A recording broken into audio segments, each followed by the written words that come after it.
कहते राज्य क्रमता राम की रजा धरे सो शीस, दास गरीब दरस परस दिन बैठे जगदीश।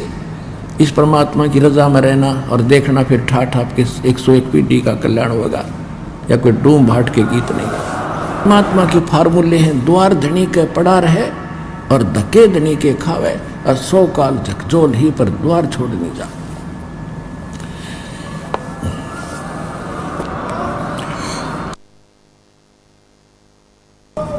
तो इन फार्मूलों को अपनाना पड़ेगा आपने। फिर क्या बताते हैं, धीरे धीरे रे मना धीरे सब कुछ हो, माली सींचे 100 घड़ा, भाई ऋतु आए फल हो।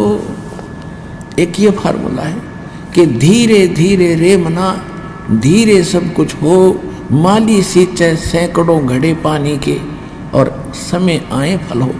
जैसे एक आम का पौधा बीज बोया माली ने, और उसमें जब तक वो पेड़ नहीं बनता उसकी सुरक्षा भी करता है, उसकी सिंचाई भी करता है, सैकड़ों घड़े पानी डालता है, तो वो उस प्रोसेस का मास्टर है। उसको अविश्वास नहीं होता, उसको पक्का दृढ़ विश्वास है कि इससे यूं आम पेड़ बनेगा, और जब ये पेड़ बन गया तो इतने फल देगा, लदपद हो जाएगा। इसी प्रकार आपका यो भक्ति रूपी, सत भक्ति रूपी, यथार्थ भक्ति रूपी पौधा आम का बीज ईब बुया है। आप जब से यहाँ आए, अब इसकी सुरक्षा और आप इसकी संभाल करो, सिंचाई करो, सेवन करो, मर्यादा में रहो, बाढ़ बनाओ, इसकी रक्षा करो और भक्ति करते ही रहो। एक बार इसने थोड़ा सा समय दो, उबड़ दो आपकी भक्ति, और बनन दो इसको भक्ति का पेड़। फिर देखना फल लदपद हो जाओगे, आप भी खा लोगे, रिश्तेदारों को भी पहुंचा दोगे, तो भी ना खत्म हो, इतना सुख देगा। फिर तीसरा फार्मूला ये है, जैसे आपको बहुत बार बताया है कि भगत भी आपस में बताते हैं। एक बहन आया करती थी, सन 2005 से उसने नाम ले रखा था, संतान नहीं थी, और लगभग 15 वर्ष शादी ने भी हो गए थे, लेकिन उसको ज्ञान गुण से कति समझ में आ गया था इस बात का कि अगर होगा तो कदे सुनाई यही होगी, ना हो नहीं संसार में। तो उसको बार बार कहा जाता, बेटी विश्वास रख। कहते हैं कभू तो दीन दयाल का भनक पड़ेगी कान, तो वह भी दर्द रही। तो इकट्ठी 2 लड़की दी उसको, 2 लड़की बालक ने, 40 साल की उम्र में। अब 1.5 साल के बाद अब फिर इकट्ठे 2 लड़के और हो रहे, उसके वह कभी इंटरव्यू फिर देगी, आई हुई थी लेकर के। अब 2 लड़के फिर दे दिए। मगर बेटी हाथ जुड़वा देगा तेरे संतान की, तने बस करना पड़ेगा।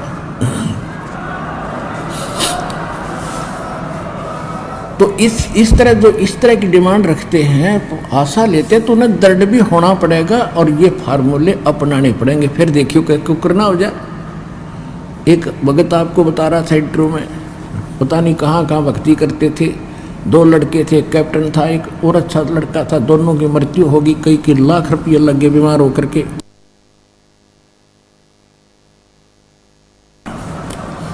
और 50 वर्ष की उम्र होगी थी, 50 से भी ऊपर उम्र होली थी उस माई की बेटी की। लौट-पट के यहाँ आई किसी बहन के कहने थे, यहाँ 1.5 साल भर के बाद उसने अपना ऑपरेशन ठीक करवाया, साल भर के अंदर लाल दे दिया। तो जब आदमी सारा लौट-पट लेगा ना, जब यहाँ दर्द होगा और फिर देखना खेल जाता है। तो आप इस सत्संग में आके ये ज्ञान सुना करो, और जो दास बताओ उस पर दृढ़ होया करो, संसार की मत सुना करो। यहाँ से नाम लेकर जाने के बाद कोई ये कह देगा चल वहाँ लड़के होने की दवाई मिल रहा है, वो हमारा फार्मूला खत्म, वहाँ कुछ होना ही नहीं था। भगवान की आस्था है, भगवान ने हाथ हटा लिया। तो इस प्रकार चाहे कुछ भी हो, यहाँ आने के बाद आप सपने में भी किसी की आस्था मत करना, परमात्मा कबीर जी के अतिरिक्त। और फिर देखना, एक कैसा दे सब सदे, सब साधे सब जाए, माली सींचे मूल को फिर फले फूले अगाए।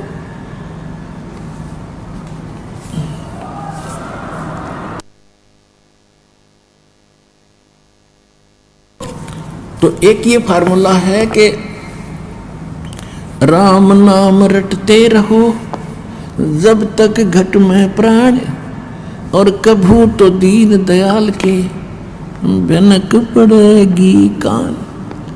मतलब इस श्रद्धा से आप यहाँ आओ। और फिर दूसरा ये उद्देश्य रखो कि मान लीजिए किसी भी कारण से त्रुटि तो हमारी ये रहेगी और परमात्मा वो स्वस्थ ना हो सके और मर गया, मृत्यु भी होगी, तो मनुष्य जीवन मिलेगा।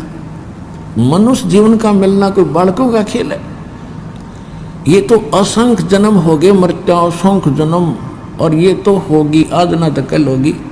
जैसे आज कोई मृत्यु को प्राप्त हो रहा है 50 साल की उम्र में, अब उसको बड़ा बुरा लग रहा है, क्योंकि क्या सोच रहा है कि और 10 वर्ष जी जाता, और जो शेष बचे हैं वो कौन से सदा रहेंगे, 10 साल बाद से उनकी टिकट कट लेगी, यहाँ कोई रह नहीं सकता।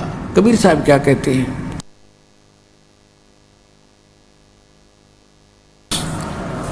साथी हमारे चले गए हम भी चलन हारे, कोई कागज में बाकी रह रही ही ताते लगी है वारे। परमात्मा कहते हैं हमें समझा रहे हैं कि तुम देख रहे हो कि कोई कल मर गया, कोई परसों मर गया, इसी से आपके मित्र प्यारे रिश्तेदार खत्म हो रहे हैं, और आप भी एक दिन जाओगे। आपका कोई कागज में बाकी रह रही है, यानी कोई समय सांस शेष है, जिस दिन वो पूरे होंगे 1 सेकंड में जाओगे, यहाँ से कोई रोक नहीं सकेगा। तो कहने का भाव ये है कि इस संसार की आस में केवल यहाँ जीना ही जीना मानकर भक्ति नहीं बनेगी।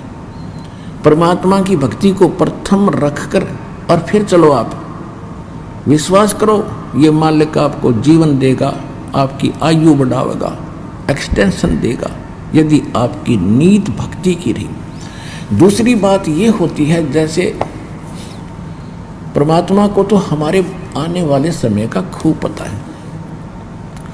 जैसे कोई भक्त की मृत्यु होगी, सतनाम प्राप्त करके सारनाम प्राप्त नहीं हुआ, अब कोई उसके मन में, क्योंकि जो भक्त हैं उनको तो दृढ़ता रहती है, समाज के लोग वहाँ आते हैं, पता नहीं क्या क्या उसको कहते हैं, तुम तो ये कहा करते, तुम तो ये कहा करते, और अच्छा भगत था, पूरी श्रद्धा थी, जिसकी एक्सटेंशन क्यों ना करी तुम्हारे भगवान ने।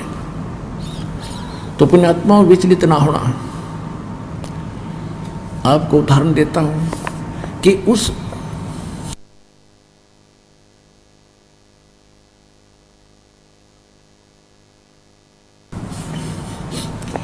भगत के कुछ आगे चल के ऐसे कुसंस्कार होते हैं कि सार नाम प्राप्त करके भी उसमें कोई दिक्कत आ जानी थी, और उसमें फिर ये नहीं सफल हो सका था, तो इसलिए उसका उसी समय परमात्मा ने अपनी कृपा से ही उसका अंत करके दोबारा जीवन देते हैं, और फिर नए सिरे से उसको पार करते हैं। अब तो ये भक्ति युग शुरू हो गया, हजारों वर्ष ये चलेगा। अब तो कोई धोखा है नहीं, मोक्ष नहीं, मृत्यु होगी तुरंत मनुष्य जीवन 10वें महीने आ लेगा यहाँ पर।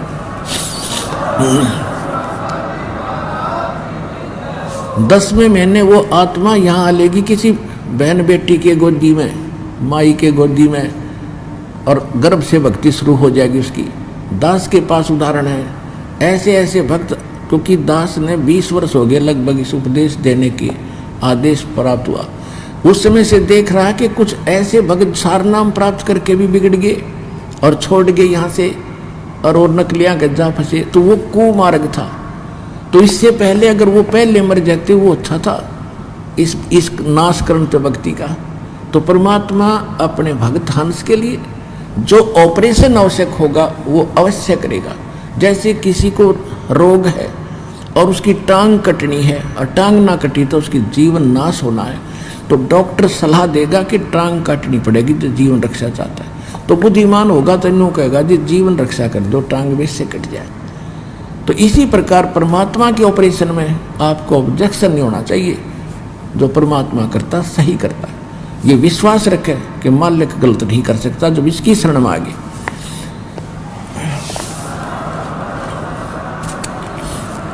जैसे एक डॉक्टर के पास आप पहुंच के तो वहाँ डॉक्टर की चलनी चाहिए, मरीज की नहीं। जब मरीज चला होगा तो ऑपरेशन फेल हो जाएगा और वो जीवन अपना हाथ धो बैठेगा। तो इसी प्रकार जैसे आप देखते हो, बिल्ली जो होती है एक घर में बच्चे पैदा करती है और तीसरे दिन उनको मुख से उठा उठा सारी रात दूसरे घर में ले जाती है। क्यों ले जाती है? कि उसको पता है कि कहीं यहाँ कुत्ते कातों को पता ना लग जाए तेरे बच्चों का, यहाँ पता लगा इतना दूसरे में रखे होंगे। और जब वो उठाकर चलती है उन बच्चों को अपने मुख से पकड़ती है। कितने पैने दांतरे होते हैं, दांत होते हैं बिल्ली के, और वो बच्चों को बीच से पकड़कर चलती है। वो बच्चे चूं भी नहीं करते। क्यों नहीं करते? क्योंकि हम उनको दर्द होता है, उनको मालूम है हमारी माँ पकड़ रही है और इसी से दर्द हो रहा हमारे को, ये कोई विशेष खास बात है, हमें कोई खतरा है, उससे बचाने के लिए कहीं ले जा रही है। तो वो पशु भी इतना महसूस करते हैं, वो भी हाय हाय ना करते और चुपचाप बेचारे नो हो जाते, नो पकड़ जाते हैं और वो पकड़ के ले जाती है और बिल्कुल नहीं बोलते। उनको मालूम है जब शोर कर दिया तो कुछ पहचान ले, कुत्ता आ जाएगा हमें खा जाएगा, तो चुपचाप उस दर्द को सहन करके सुरक्षित हो जाते हैं। तो इसी प्रकार समझ लेना परमात्मा थोड़ी बहुत यहाँ आकर भी आपको कोई पीड़ा है तो आपके हित में है, आप उसमें बिरडाना नहीं। कई तनों को मैं 4 बार आ लिया जी, अरे 4 बार में कला टूट गया, सारी उम्र आना है तेने तो यहाँ पर। अगर 4 अपन में थक लिया तीसरी तेरे को लाभ होगा, फिर फायदा क्या होगा इसका? तो पुण्यात्मा उनको याद रखना है। कहते राज्य क्रमता राम की रजा धरे सो शीस, दास गरीब दरस परस दिन बैठे जगदीश। इस परमात्मा की रजा में रहना और देखना, फिर ठाठ आपके 101 पीढ़ी का कल्याण होगा, या कोई डूम भाट के गीत नहीं है। बोलो सतगुरुदेव की जय।